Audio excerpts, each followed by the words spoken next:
نو دا زما د وطن حال دی.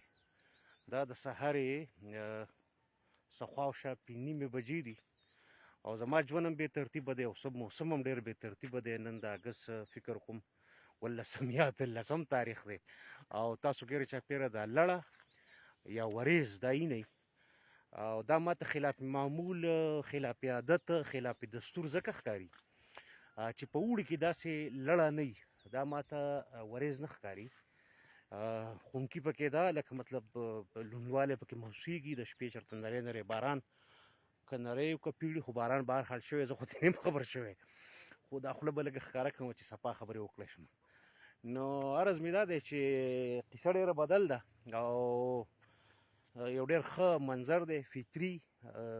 مرغۍ خو دلته نشته ځکه بوټي نشته، خو داسې ځای دی چې شور شغرب پکې ډېر زیات کم راځي. مطلب دا چې د خلکو د ګاډو دوړي لوګي، نو د آبادۍ نه یو طرف ته دی او غوښته مې دا چې دا لړه یا دا وریځ چې کوم ده نو دا ریکارډ کړمه ځکه چې د خپل لنډ ژوند په تجرباتو کې په اوړي کې د لړې کیفیت ما ډېر کم لیدلی.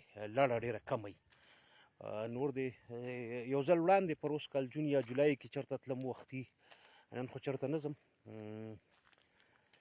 هغه هم دغسې لړه وه او یو خو وریځې چې هغه بیخي چمان چمان لکه د راښکته شي د بره نه، هغه یو بیل څیز دی. او دا چې ده نو دا باقاعده لړه ده لکه د ژمي.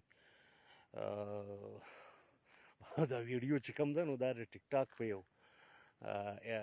فلټر کې ریکارډ کومه، نو کوشش مې دا دی چې بس لږ رنګین په نظر راشمه او یمه ځوان او ځوان په ځوانو حرکتونو ښه ښکاري.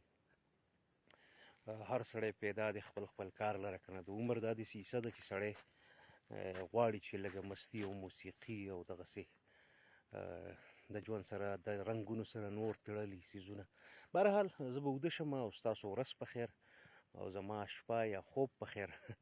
نو بې ترتیبه څه مونږ بې ترتیبه یو، همدا وجه ده چې موسم یا ماحول دومره زر زر تغییر کوي، ځکه چې هر طرف ته یو بې ترتیبي ده. نو د بې ترتیبۍ هم دغه نتیجه ده کوم چې مونږ ګورو. مننه که تر دې دمه مو اورېدل یم. کور م ودان.